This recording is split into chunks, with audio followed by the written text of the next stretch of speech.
Alrighty. So, we're in 1 Corinthians chapter 10. What's our overall subject matter? From 7 onward. 7 to 11. 7-11. Christian liberties and judgments. All right. Judgment. All right. So, Christian liberties, judgment calls. What is it that Paul has established so far? Let me regulations.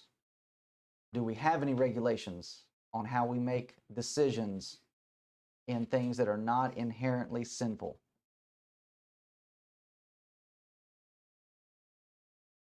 Oh, you go ahead. What was the question?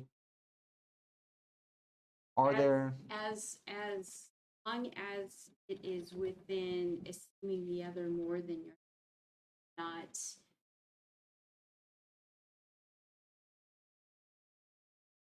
to make their weakness make them because you know what is right and good, but weak they want them to have to act. okay? Paraphrase. All right. Do you remember what chapter that discussion is in? 7. Ah. 8. All right, 8. Man, and Reese wasn't even here. It's a matter of guessing. So, yeah, chapter 8. He's discussing how that knowledge puffs up, but what's the contrast? Knowledge puffs up. All right, charity edifieth. And if we have love for God like we are supposed to, then we're going to have proper love one for another. So if I have proper love one for another, and I know that there is this element that is actually, so I'm going to be kind of getting ahead of myself, but I'll go ahead and deal with it, and we'll deal with it again when we get there. We're not dealing with things that just make people upset. Like, oh, I don't like that you're doing that. Well, you can get over it. We're dealing with things that you intrinsically think are sinful. And thus, me doing it is going to embolden you to do it, even though you think that it's a sin, though it's not. And thus, you end up corrupting your own conscience. And so that's the discussion in chapter 8. It's also going to be the discussion again in chapter 10, where we're looking at the situation of eating meats. In chapter 8, Paul deals with it from the standpoint just in a general context of eating meats. It's not wrong to eat meat, but there are some that have issues with eating meat, whether it be the Jews who are still holding on to the Old Testament way of things, that there are certain meats that you do not eat, or you're dealing with the Gentiles, and they're eating meats that have been offered unto idols, and they're not able to separate and distinguish between the fact that, okay, an idol is not anything. So what about the meat that's offered to it? It's nothing. So just eat the meat. But they, in first obeying the gospel, are going to be struggling with that. They're not going to be able to comprehend it right away. So what do? You have to work with them. And in working with them, you set aside your liberty. Okay, Paul went to the extreme of saying, I will not eat meat anymore as long as the world stands, if it causes my brother to fall. All right, so charity or love is the first regulation that we mentioned. What about chapter 9? Well, what is the question at hand that Paul is addressing? About whether there is an apostle. All right, based upon what? Okay. They're bringing into question his apostleship, which of course we said is them really trying to get at the gospel, because they don't like what the gospel presents about Jews and Gentiles being on the same level. The only way, if you cannot attack the message, then you got to attack the messenger. All right? Paul, you're not like the other apostles or the other teachers that come in. They receive pay. Okay? That's Paul's liberty. That's a judgment call for him to make as to whether or not he wants to be paid or not, or whether he wants to work with his hands, labor of his own accord to, pay his way. All right? What was the regulation, or how was it that Paul was making the decision to not take payment from Corinth? He didn't want to do it because he didn't want them to think he was doing it just for the money, if that's what you're asking. I'm Okay. not sure. Well, we made some points about that, but he goes and makes a specific statement as to Why? He didn't want something to be hindered. Probably. Okay. So when it comes to our decision making about certain moves that we're going to make or certain things that we're going to do, I have to ask myself, all right, is this going to cause somebody to stumble to where they actually think they would be committing a sin? Or are my actions going to bring a hindrance to me spreading the gospel? And so he's going through that illustration and dealing with that and how that. So then he takes it a step further later on in chapter 9 to where he brings it into the realm of self-discipline and thus bringing in the different illustrations about running a race and beating against the air and so on and so forth. And he's showing the principle how that these regulations are in fact helping him to better discipline himself, which is ultimately what all of this is about. The only way that I'm going to be able to rein in my liberties and rein in my rights is if I have this self-control. And even from the standpoint of looking at it, as an American citizen, I mean, to a large degree, even though we have people trying to take our rights and liberties away from us, we have more rights than any people in the entire world. And then to try to take that mentality and then bring myself into the church where, okay, Christ is my head and he's the one that has control over my life. And then trying to strike a balance between my rights and my liberties. Not only as an American citizen, but even as a Christian. All right, there are plenty of things that are not intrinsically wrong. But I have to discipline myself to where I just do not look at it from the standpoint of, well, I have the right to do it, so I'm going to do it.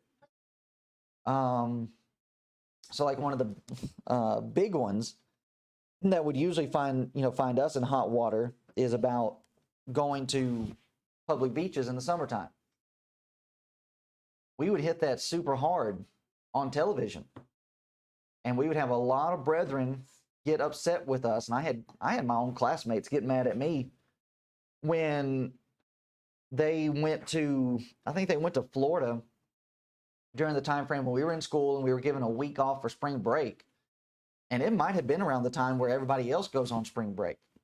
And I was just asking them, I was like, what were you thinking? Going to these places when you know it's going to be overly crowded, overly populated, and you're just going to have nakedness all the way around. And they started making all these different excuses as they normally do. Well, I wasn't immodest, blah, blah, blah. It's like, that's not what I said. I don't care if you had your clothes on. You still put yourself in a position where you're around other people where they don't have their clothes on. What's that going to do? That's going to embolden somebody else to possibly do worse. When they see you going to the beach, knowing that all this nakedness is going on, then why can't I go somewhere else that's just as bad, just as overly populated and that type of stuff? Okay, so then the other one about, and he would always bring this one up. Well, you can see just as much nudity nowadays at Walmart as you can at the beach. Listen, I need groceries. I can't help it that they do this in this area. Walmart is not the specified place where you just are thinking, okay, people are going to be naked. But the beach, you know it. There's the difference. And even in chapter 10, Paul's going to discuss those type of differences when it comes to making judgment calls.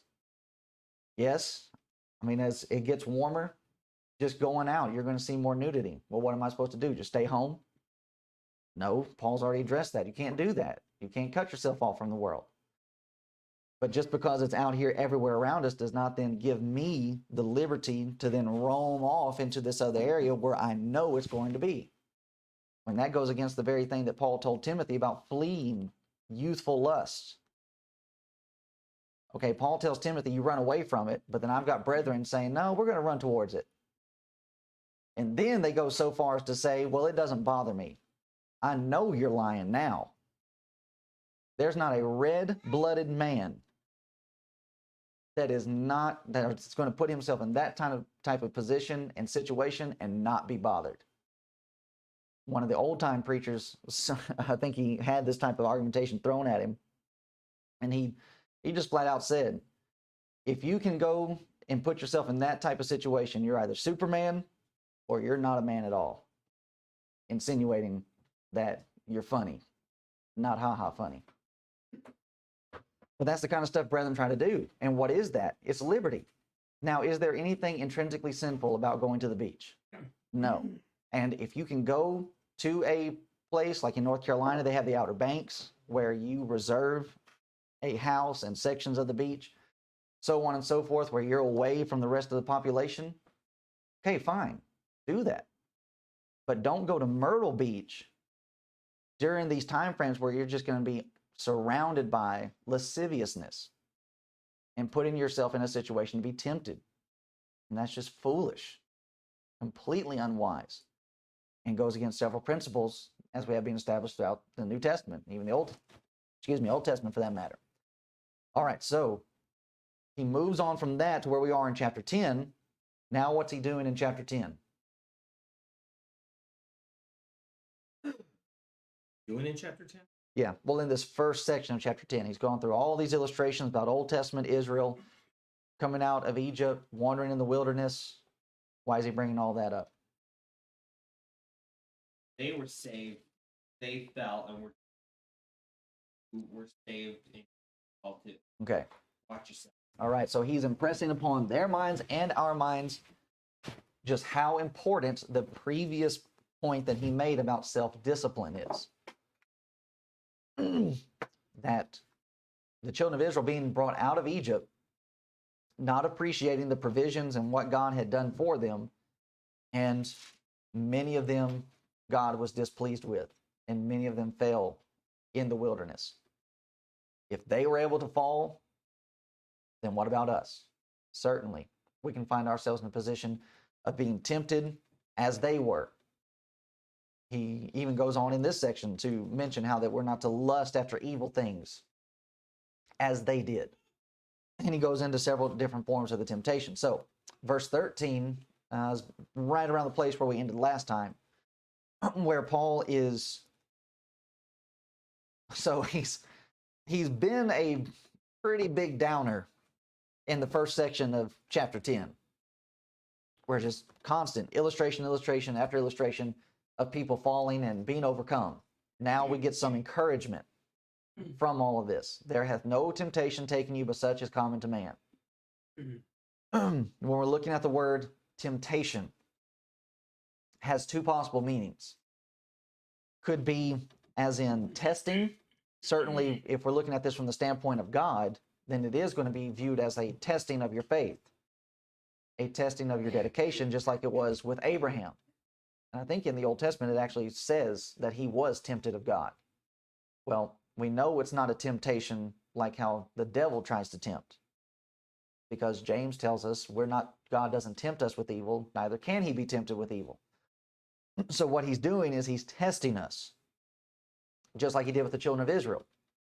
A lot of the things that happened to them were testing them in their faith to see if they would trust and follow after God. Now, with every testing, Satan may use that same event to try and solicit us to do something wrong. And thus, that's what we have going on with Israel's history. They were being tested, they were being tempted, and they got caught up in it. And to a large degree, they are just deliberately ignoring what it was that God was saying. Now, here's the thing about these temptations. Is there anything so special about my temptation to where I would need to think, okay, I'm the only one that's going through something like this? No. Now, people want to try to do that. And I mean, sometimes it's just a thing of wanting to have a pity party to where you can just wallow in what you're going through instead of trying to find that way of escape that we discussed last time, or we're fixing to discuss here in just a little bit. But then also you have to consider, That's the way the devil wants us to feel when we're going through something. He wants us to feel like, okay, this is something that is super peculiar to me, and that there's nobody else that's gone through this, and I'm just all alone. And you can't come above it. But once you step back and you realize, no, I'm sure there are other people that have gone through this, and more than likely, you know somebody, then what can you do? If I'm going through something and I know Jordan went through something similar, what can I do? Lean on it. I can talk to him about it and get that encouragement, that edification. It's just like, well, how'd you deal with this? Now, is every situation going to be exactly the same? No. So that's true. But in the overall scheme of it, in the overall situation, so some of the details, minute details, may not be the same. Largely, it's going to be just exact, because the devices and the temptations that we have, those don't change. They're packaged a little bit differently, and the button that gets pushed for me might be a little bit different than it is for everybody else, but it's only going to end up being the same. So with that in view, what about the things that happen to us? No different than what everybody else goes through. If they've gone through it and been able to overcome it, then I can too. And especially if we're looking at it from the standpoint of, just trying to, even looking at it from this standpoint, not just looking at it from the standpoint of, okay, the devil trying to get me, but this is God trying to build me up. I mean, you take, for example, like we're looking at here with Abraham, and God is telling him, okay, sacrifice your only son. I mean, that's not in any way, shape, or form trying to tear him down, but that's trying to build him up. And Abraham met the test. You go to the book of Hebrews, Abraham had the understanding, or the insight at least, or I guess just the hope, the faith, that if he did actually kill Isaac, that God would raise him from the dead.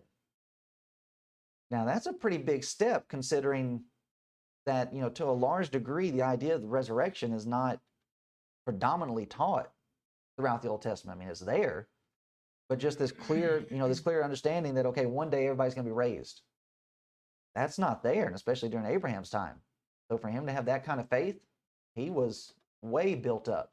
Wasn't there also a promise through that child? Yeah, absolutely. So Abraham is kind of piecing things together. That's like, okay, he said there's going to be this child, and if I kill him, then what does God have to do? Has to raise him. So it's just like, okay, so Abraham's able to see beyond the present circumstance and able to pan it all out. So we live in a world, or we live in the world, and Satan is using every avenue to have us commit sin. It's true today just as it was in Corinth. In Corinth, immorality was all around. What about today? We've got immorality all around. Satan is using that to tempt God's people. So what do we need to make sure we're doing? We need to make sure that we're fighting off those influences. And that was part of Israel's problem in the Old Testament. When they were supposed to go into the land of Canaan and completely annihilate everybody, what did they do instead? All right, they left some of them, and God even warned them. He said, look, they're going to be thorns in your flesh. I think he even takes it to the extreme of in your eyes. And that's exactly right. They kept them there, and they allowed themselves to be influenced by them. And many of them had to be destroyed for it. So as we're looking at this has been the case. It's been the common case to humanity. There hath no temptation taken you but such as common to man. But here's the hope in all of this. But God is faithful, who will not suffer you to be tempted above that ye are able. These things will not be more than we can resist. And that is the thing about it, is that we can resist. I mean, you look at the situation with Joseph in the Old Testament with Potiphar's wife, and she's wanting to commit adultery with him, and he just resisted. That was on his own. That wasn't by any type of unction or help or guidance from the Holy Spirit or God directly. He just knew this is wrong. I cannot do this to my master Potiphar, but then he also goes a step further and says, I can't sin against God. And he ran from it. And thus that's going to be the next point that Paul's going to make. Wherefore, my dearly beloved, flee from idolatry. How do we resist these things? We keep them at a distance. We don't let them get close. And we do not start trying to mingle ourselves in things that are found as being out in the world. I mean, that's James chapter 4. If you're a friend of the world, what relationship do you have with God? All right, enmity, or you're his enemy. God doesn't share. And that's what Paul's going to also illustrate as we move a little bit further here in chapter 10. You know how people say that the Holy Spirit comes upon them? Well, in verse 13, my version says, God who is faithful will not allow you to be tempted beyond what you are able. So you were talking about those people going to the nude beach, and they're probably thinking, well, I could be here because God will not allow me to be tempted. They're thinking maybe in those terms. Could Maybe be. that is what they're thinking. Yeah. That, well, God said I won't be tempted, so I'm going right in, and God is going to provide, like the Holy Spirit's going to come upon them, and they're going to just be like a Superman or whatever. I mean, it's ridiculous how people will work the scripture. But And so with that actually breaks another principle. So here we're looking at this from the standpoint of, okay, we're not going to be tempted. And we looked at the case, there's no temptation taking you, such as common to man. No temptation taking you, such as common to man. You'll not, see, God is faithful, will not suffer you to be tempted above that you're able. Now, the person like you're describing, who would put themselves in that type of situation, saying that, okay, God is going to provide for me a way of escape, what are they actually doing?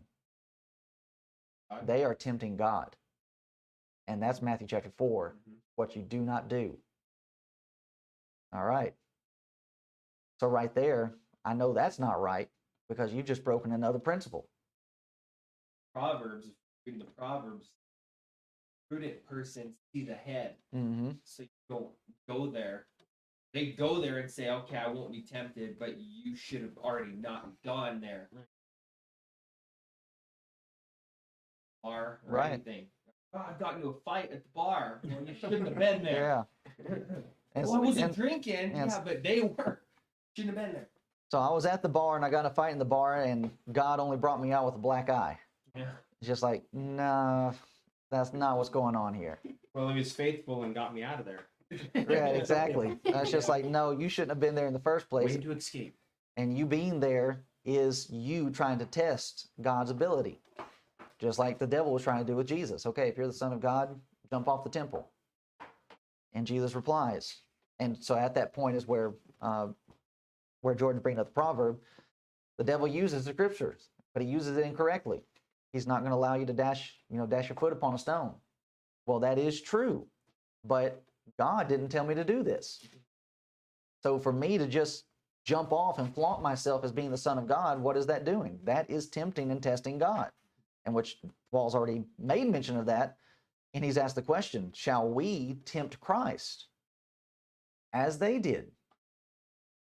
No. But that's what a lot of my brethren are doing. So that's very good that we're bringing all that back together in our application. Our brethren want to play around with sin by saying, well, how close can I get to it before God lets me go or before God lets me be overtaken? That's not how this is working. That is you trying to test God's ability. And God doesn't play that game. And we shouldn't play that game with God. Right. There, that's all Yeah. she's there for. Proverbs chapter 7. Yeah. The strange woman, the adulterous woman, everybody knows where she is. Everybody knows where she's located. Well, I can go by her corner and God will lead me through. The fact that you're even thinking that shows that you're about to get messed up. He's already helped you to stay away from it by saying, don't go there. but yet you're thinking that you can go ahead and go there. So here we are. Don't go, flee, run from it. We do not place ourselves in situations to where we will be involved in sinful activity, actually be, end up being tempted. And so we made mention of Lot, but we didn't actually read the account last time, so we'll read it now. In Genesis chapter 19, beginning in verse 15. This is after the two angels have appeared and have come to Lot's house to warn him and his family, and also to warn others of the city that it's about to be destroyed and that they're needing to leave. And when the morning arose, then the angels hastened Lot, saying, Arise, take thy wife and thy two daughters which are here, lest thou be consumed in the iniquity of the city. So here's Lot, and we have later on, Lot is being described as a righteous man. But the angels are warning him, listen, you, even though you're righteous, if you're going to stay here, you are going to be consumed. Now, how does that seem fair? Well, in the grand scheme of things, if there was no warning, then it wouldn't be fair. So here's the way of escape that's being made. Lot, you made a mistake coming in here. And you made an even bigger mistake by coming in here and letting your daughters marry people that live here. Now the way of escape is being made, and does Lot want to leave? No, he doesn't. There's your way of escape. Well, God will just bring me through. Some miraculous way, he'll just bring me through this destruction and my house will be fine. No. But you see, that's what people want God to do. God, do something special for me. This is just pretty ordinary. Run. Get out. Lest you're going to be consumed. And while he lingered, the men laid hold upon his hand and upon the hand of his wife and upon the hand of his two daughters, the Lord being merciful unto him, and they brought him forth and set him without the city. And it came to pass, when they had brought them forth abroad, that he said, Escape for their life, or thy life. And Lot said unto them, O not so, my Lord, behold now, thy servant hath found grace in thy sight, and thou hast magnified thy mercy, which thou hast showed unto me in saving my life, and I cannot escape to the mountain, lest some evil take me, and I die. Now right there is a problem. If God has brought you this far, then should any of this start creeping into your mind? Well, I can't go to the mountain. Why? Well, some evil is going to take me. Oh, you mean evil like what's about to happen to Sodom and Gomorrah, and we brought you out of that? This is in the same context. This is happening in succession. We immediately start forgetting things, and we start being overcome by our fears. Can't do this, lest some evil take me and I die. Behold now, this city is near to flee unto, and is a little one. Oh, let me escape thither. Is it not a little one, and my soul shall live? And he said unto him, See, I have accepted thee concerning this thing also, that I will not overthrow this city for which thou hast spoken. Now, even in this exchange, God is looking at this, and he's willing to let Lot have his request. So is God unreasonable? No. Is God understanding of our weaknesses? I would say right here, absolutely. We're okay. Lot has just had to leave everything behind, and now he's afraid of going into these mountains. All right, that makes sense. I'd be afraid too. Go into the city. Haste thee, escape thither, for I cannot do anything till thou be come thither. Therefore the name of the city was called Zoar. Now, why did Lot's wife not make it? All right.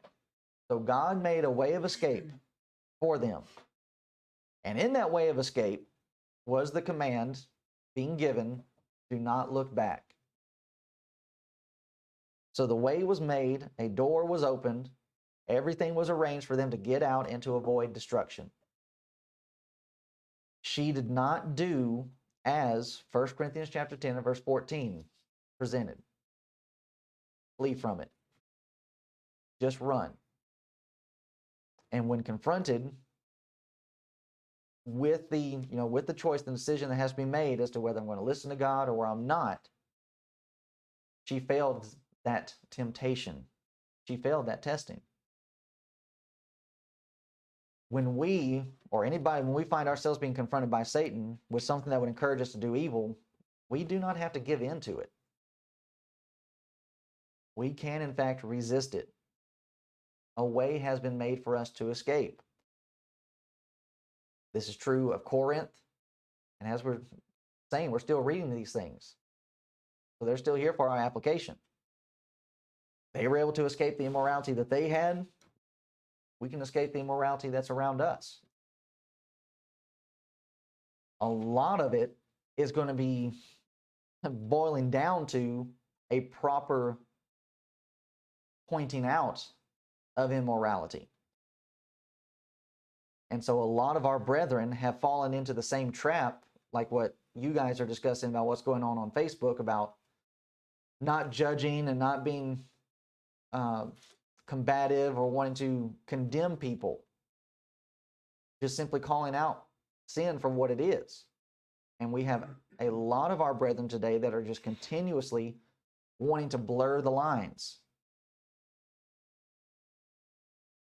And when we're looking at what the scriptures say, that the lines, some lines are kind of blurry. But even still, when you start really digging into different things that are going on that are overtaking our brethren, it's not that hard to see. So like we made mention of going to public beaches at inappropriate times. Another one, I just don't understand why our brethren have this mentality that they have to do this. So you have prom season. Are you guys familiar with what some congregations do for their young folks around prom time? Might have heard you. All right. They have a prom alternative.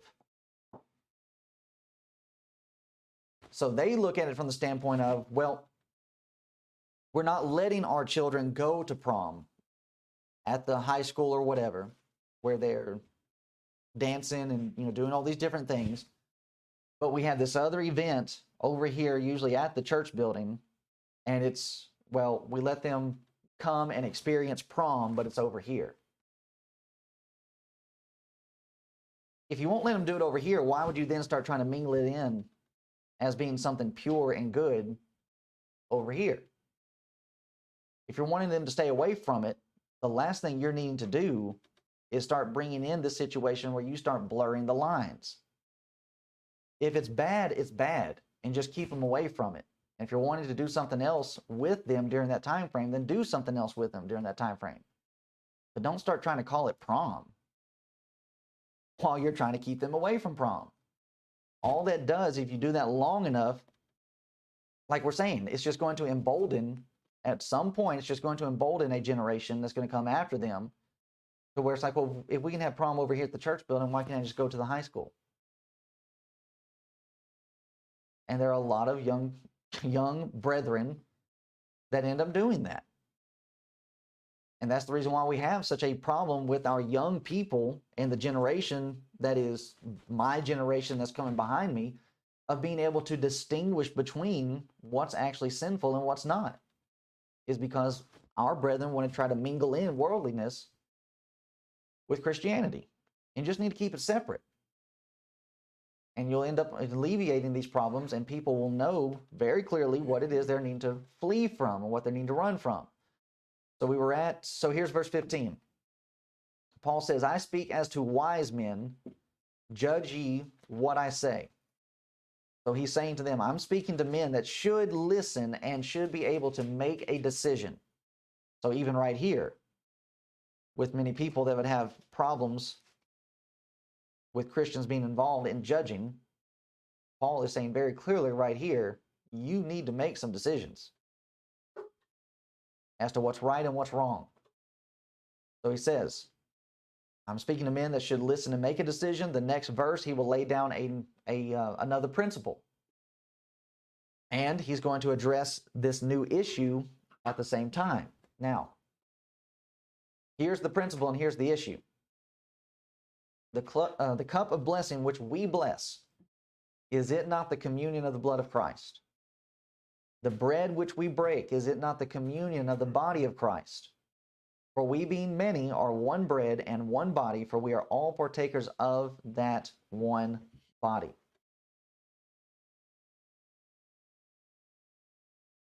Now, here's the principle. When we are partaking of the Lord's Supper, that's what he's discussing here in this connection, this context, the cup of blessing, communion of the blood of Christ. Is this just a cup? So here he's presenting a deeper understanding that needs to take place of what is actually going on when we are assembling together and we're coming around the Lord's table and we're partaking of this. We are being brought into fellowship. This is not just a cup of grape juice. This is not just unleavened bread. It represents and it symbolizes something else. So Paul uses this to show the problem with them going to the idol temples. So he's going back to his meat discussion. Chapter 8, it was just the standpoint of, okay, you have a problem eating meat, then don't eat meat. If a brother has a problem eating meat because he cannot distinguish between the idol and the meat, then you don't eat the meat. Well, all right, Paul, then what about, if that's how we're to treat this, then what about going to the marketplace and buying the meat that's being offered to idols?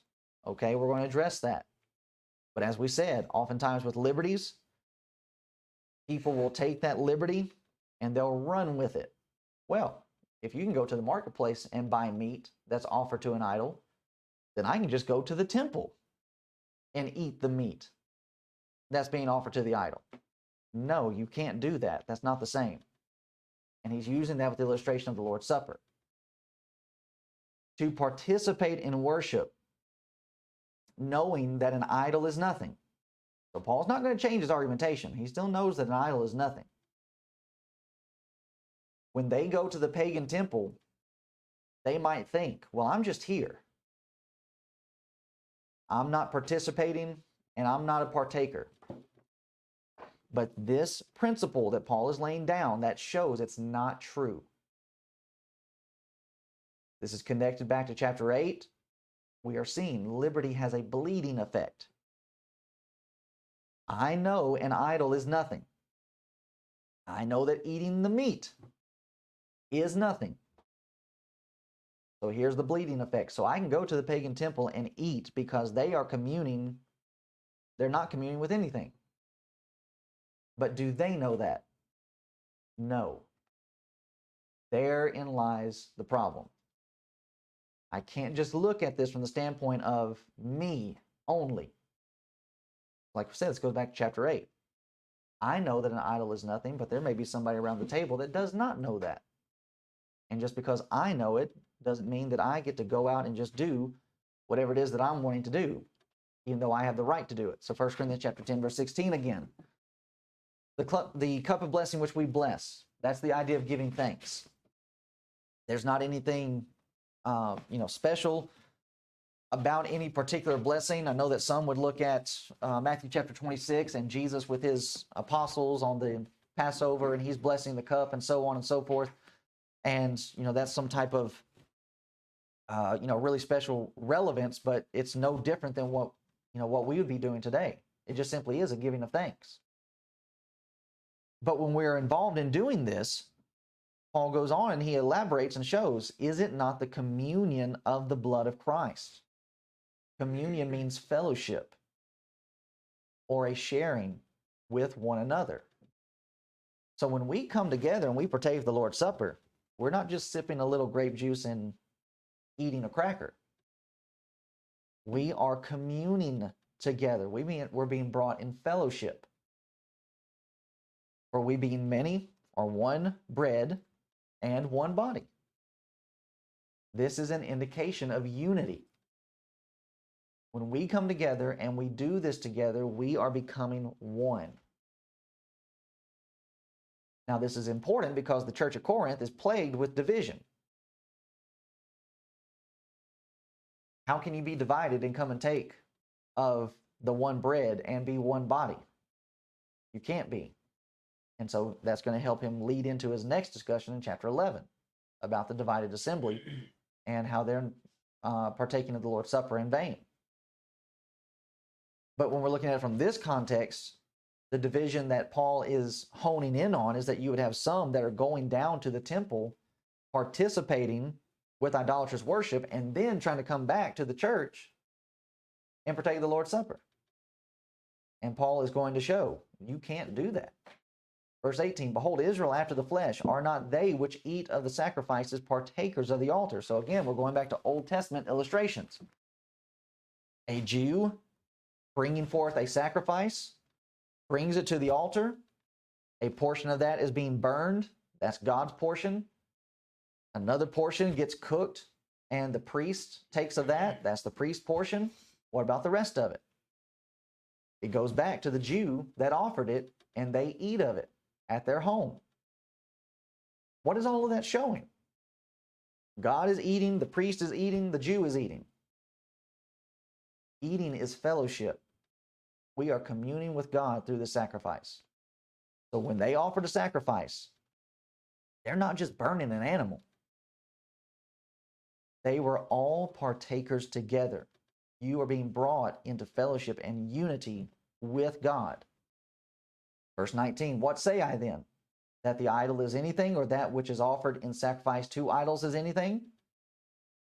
So here's Paul. He's trying to get ahead of their argumentation. Well, Paul, I thought you said earlier an idol is nothing. I know what I said, and I still stand by it. I'm not changing my position, but there still is something going on behind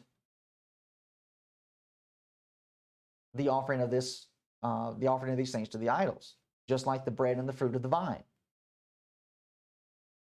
It signifies fellowship. Now, in relation to an idol, the fact there may be fellowship does not make an idol anything to us, but it's the other person. It's the people that you're involved in. So verse 20, but I say that the things which the Gentiles sacrifice, they sacrifice to devils and not to God.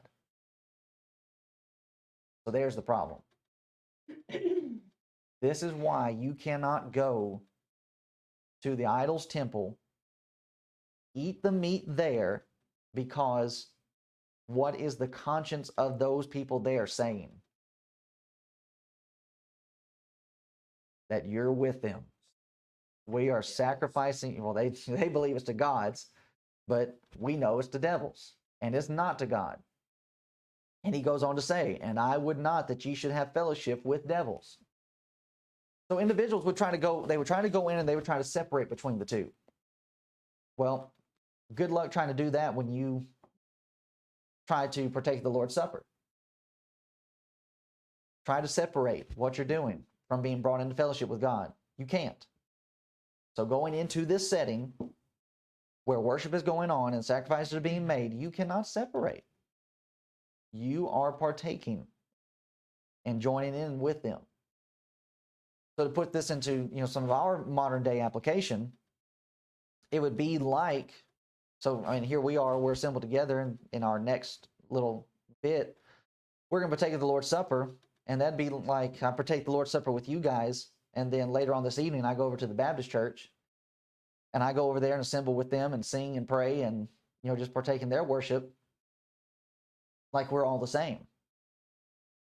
And some brethren will try to do that.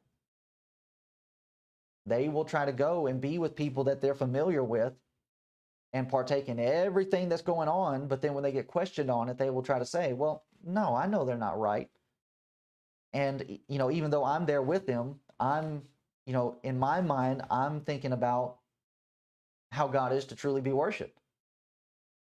You can't do that. So is this where the authority comes in, or you in a congregation in communion who are not of the faith baptized, that because of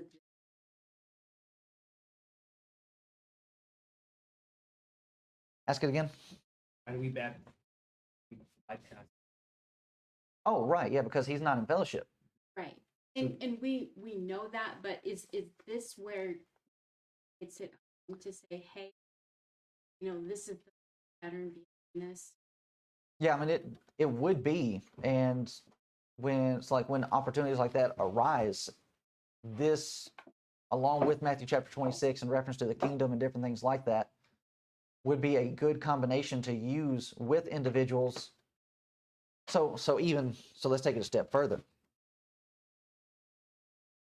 Most most denominations, when they look at the Church of Christ, they view us as being in sin. Now, they won't say that about anybody else, but when it comes to us, they will, because the majority of the time, everybody hates us already. So it's like, nobody's gonna jump on us for beating down the Church of Christ because everybody doesn't like you already. But then also you take it to the other standpoint of they look at us and they condemn us because they would say that we're all wrapped up in works. All right, so they would actually promote that we are teaching another doctrine because they're saved by faith alone. All right, so with that type of mentality, why would any one of them want to come in and try to participate with us?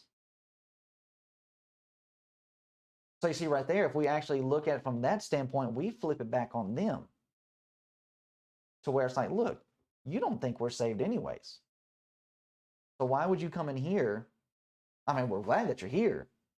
But as far as we're looking at it, from the question of passing people by with the Lord's Supper, why would you want to come in and try to have fellowship with devils? Yeah, so if they're reading and they are right, Mm-hmm. this goes to show them that if we are in the wrong, they shouldn't be participating. That's with right. us. So what's there to get mad about? I mean, if I were to go to a Baptist assembly, I'm not going to be participating with them. When they pray, I'm not going to bow my head. When they sing, I'm not going to sing. If they were to pass the plate or take up or have communion, whatever, I'm not going to, I'm not going to, So it's optional. right, yeah. They give and we take. yeah, I'm not going to partake in any of that with them. Why? Because we're not in fellowship together. So why play that game? And that really is it. It's just a game. To where it's like, well, I don't want to offend you. I would rather you go ahead and tell me that I'm lost, or that at least that you think that I'm lost, because at least that shows you have some concern for me, instead of just coming in here pretending like everything's fine and we're just going on our way to hell. So that's a very good question, Jamie. I don't know that I've ever thought about flipping it that way, but that would be the way really to address it. It's just like, look, do you agree with our doctrine? No. Okay, then we're going to partake the Lord's Supper. Why would you try to join in fellowship with us and partake in this with us when you don't agree with our doctrine? It's just like, well, yeah, you're right. Okay, we're not going to serve you. Okay, fine. And even right there, that could potentially remove some of the uncomfortableness that would be on their side of it, to where it's like, look, we already realize this. We realize there's this barrier between us. You don't have to play. You don't have to put on an act. We don't agree with you. You don't agree with us. But we're glad that you're here because you're here on our side of it. And if you want to talk about it, we'll talk about it. So, very good. Appreciate that question. Does that make sense to everybody? Mhm. That's what we're presenting here. What about the person that's insistent on taking it? Then just let them take it. I mean, I'm not going to wrestle you for the bread. I was gonna say, can we just have her take over the talk?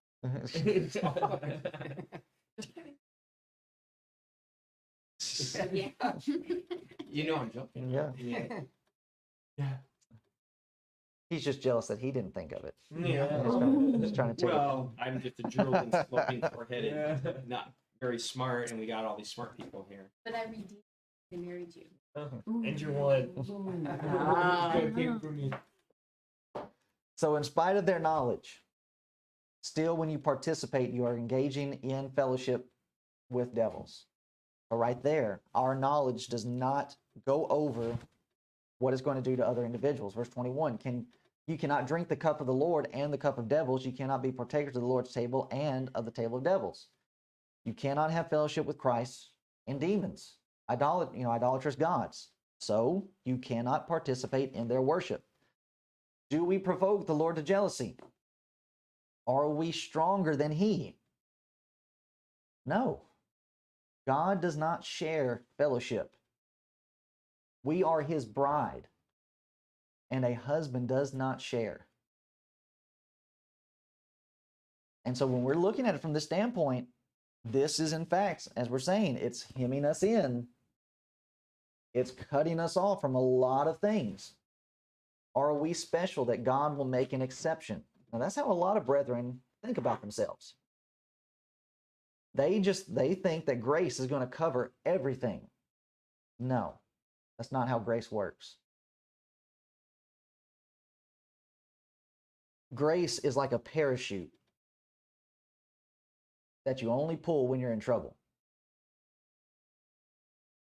But my brethren and people out in the religious world, I don't know, what's something that you use every day? I guess I think I've used it like a trampoline. They think it's it's like a trampoline. You just jump on it all the time, and it's just always going to be there to catch you. That's not how it goes, as we're seeing from all of this illustration. You have a responsibility not to put yourself here. Run from it. Head the other direction. Well, what if I accidentally find myself in a position like this? That's where grace comes in. Tightrope. Okay. So Yeah. we have to be staying up there. Okay. And just slip. That's probably better. And so like when we so let's look at verse 23. All things are lawful for me, but all things are not expedient. All things are lawful for me, but all things edify not. When we're considering how it is that expedients work, all right, just because I have a liberty to do something doesn't mean that it actually is an expedient. And we also have in this context explaining to us an expedient must first be lawful. So you have a lot of people that would try to bring things in and say, well, it's just an expedient. Not if it's unlawful. Mechanical instruments of music, they try to do that. Well, it's just an expedient. Where's the law that says we can have it? Show me that law, then yeah, it's an expedient. This equipment that we have here, it's an expedient. It's helping me, it's expediting our teaching and our study. Is it changing what I'm doing? No, I'm still teaching and we're still studying together. But you bring in a mechanical instrument of music, you're no longer singing, now you've changed it, we're playing. An expedient must be lawful, but all those things that are lawful are not expedient. They are not all involved in edifying, building people up. And he's already made mention of this in 1 Corinthians chapter 6. In verse 12, all things are lawful unto me, but all things are not expedient. All things are lawful for me, but I will not be brought under the power of any. So now the question arises about meat in the shambles. It's the same meat that's in the temple, the idol temple. Now we've moved it from another position, and it's out here in the market. How can I eat it from the shamble, but not in the temple, if it is the same meat? Verse 24, let no man seek his own, but every man another's wealth. Now, we're not talking about how to make other people rich. Okay. In verse 33, he's going to mention, even as I please all men in all things, not seeking mine own profit, but the profit of many, that they may be saved. I'm not looking on myself, but I'm thinking on the affairs of others. How is this going to help them? How is it going to build them up? So we have to ask ourselves, what are the circumstances?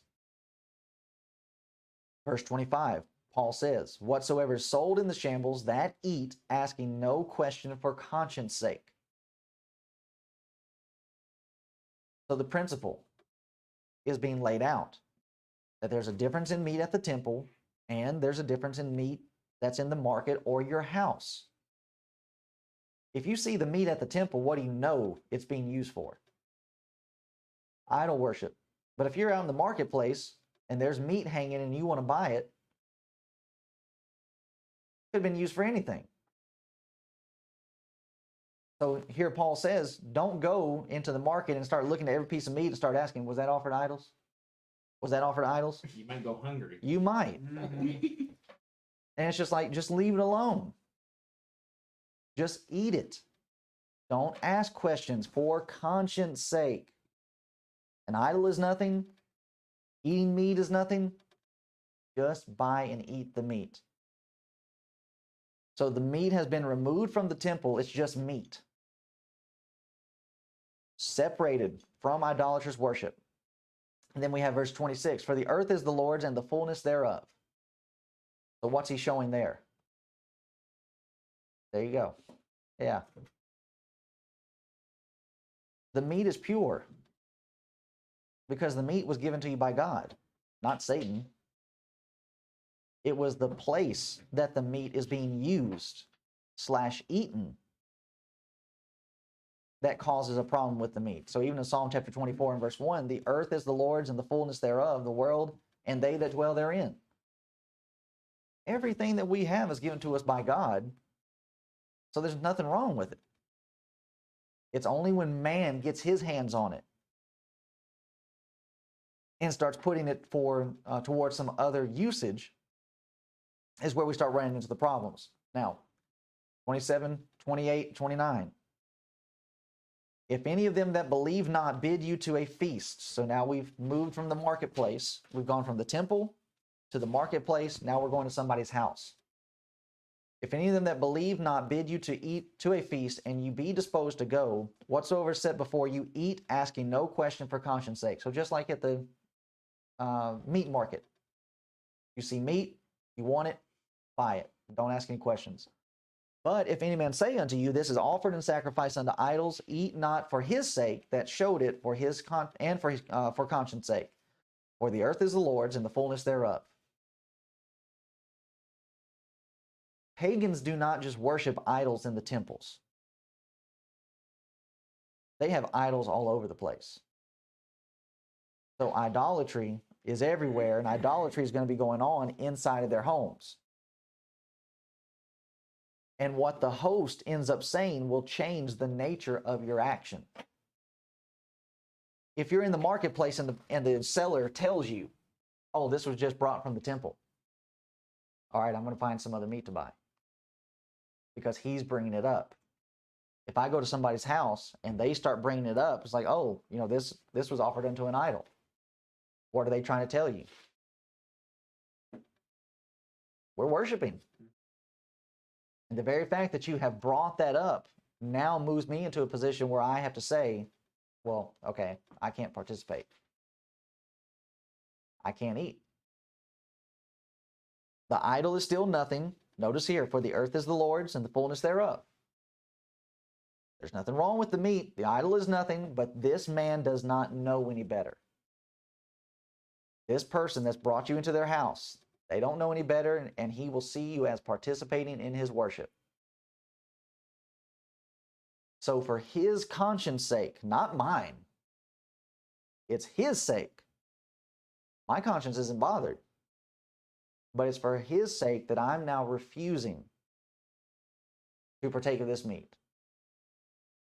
Now, the only way to be able to have these things in hand is to be able to go through these type of studies and to have yourself prepared for it. And even here, we are seeing that Paul is discussing there are levels at which these things operate.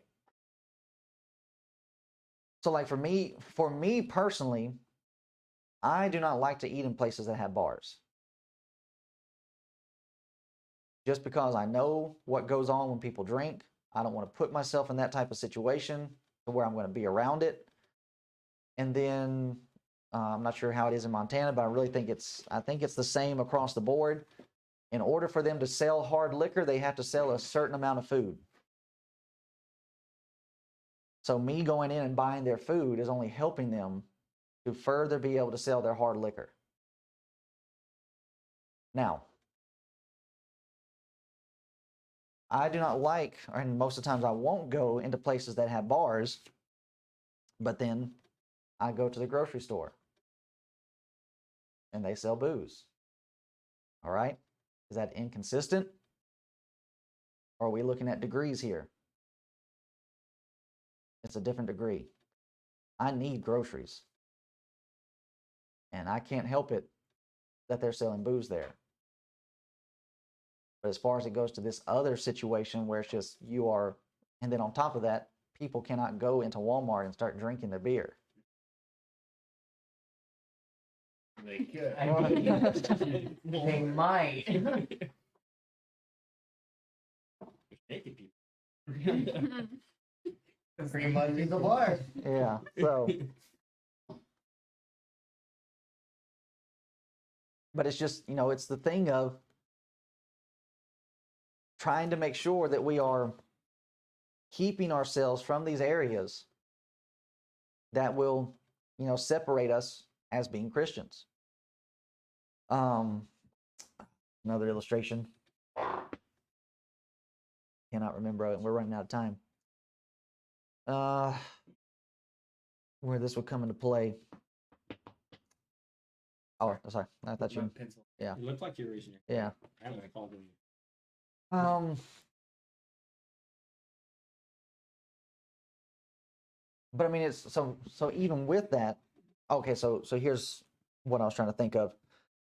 There was a county in Tennessee that for a long time it was a dry county. And I would say a large portion of that had to do with members of the Lord's church, very heavily populated in that area, and they kept it out for a long time. Well, the city started coming in, wanted to bring in new business and different restaurants, and they were wanting to sell beer and spirits, which are, higher alcohol content than just Budweiser and such as that. Well, the brethren fought it all the way through. I mean, they actually handed out flyers, they did campaigning, they went to city council meetings and gave the argumentation as to why they didn't need it, so on and so forth. Well, they lost. And they started bringing in these restaurants that were serving alcohol and so on and so forth. What do you think the brethren did? After all that time of fighting so as to keep it out, and then they start going. It's just like, what were you fighting for? If anything, you should have kept the fight up and encouraging people, look, they can build the restaurants, they can bring it in. But if we don't patron them, boycott, whatever, if we don't give them our money, they can't keep their liquor license. That's exactly what they should have done. So right there, it's a point of inconsistency. And it's it's a whole mentality of, well, you can't beat them, join them. No, that's not what we're in the business of. Just because they get to come in and they get a foothold doesn't mean that we get to start participating. We say things, we speak with other things than just our lips and our tongues. Money talks. And when money ends up walking, then things end up making some huge changes. Now, like with that,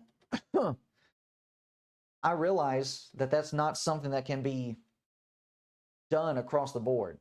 Like if you want to go on vacation and you're going to a tourist destination, if you're wanting to find a place to eat that's not selling beer, you're eating at McDonald's. Bad for your body. Yeah. So like Christina and I, we would go to Gatlinburg or we would go to Asheville or whatever for anniversary. And just if you wanted to go anywhere nice to eat, you're going to be dealing with a bar.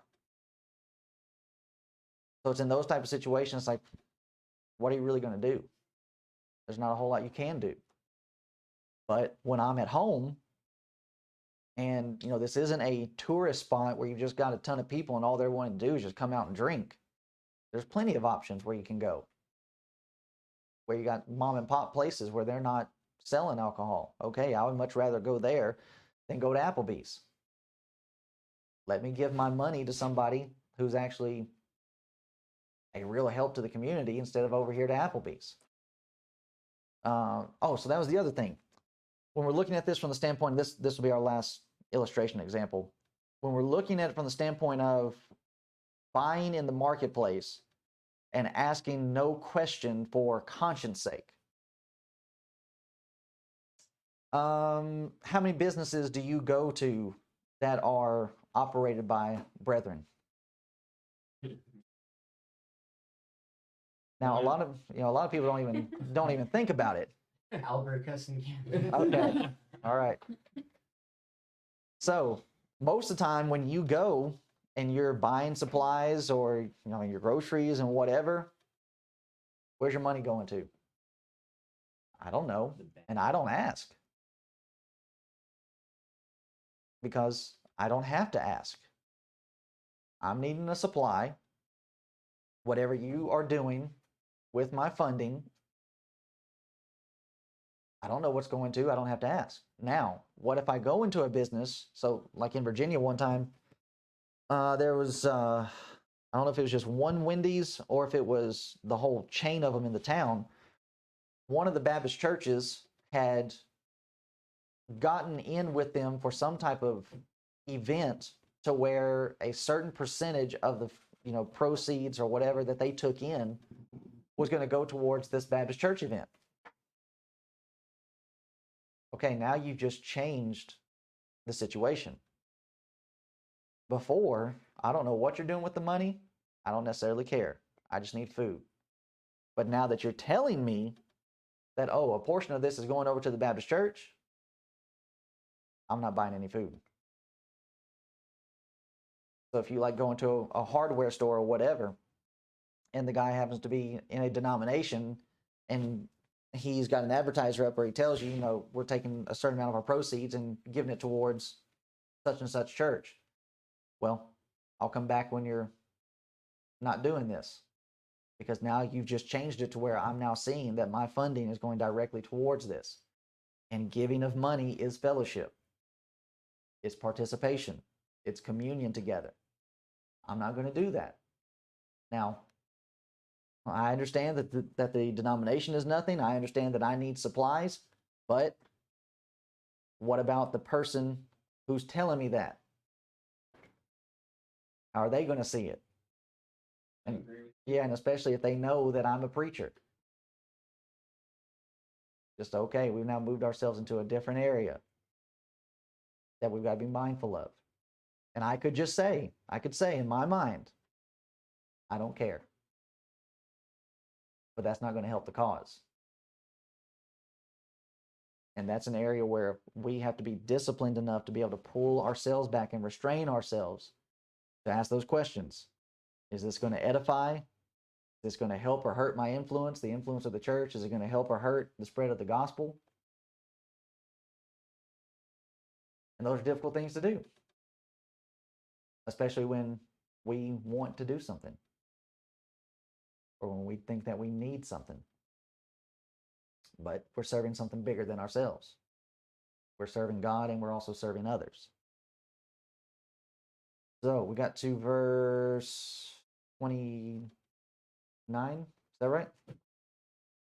Yeah, we're on 29. Okay. All right. Well, we definitely need to stop, even though we could keep going with illustrations. But I mean, we'll deal with some more illustration in our evangelism class. Our topic for today is going to find a lot of application in these verses. So, any other questions, thoughts, comments? Anything anybody confused on? Need clarification on? Oh, really, an apostle? Go check out our YouTube channel.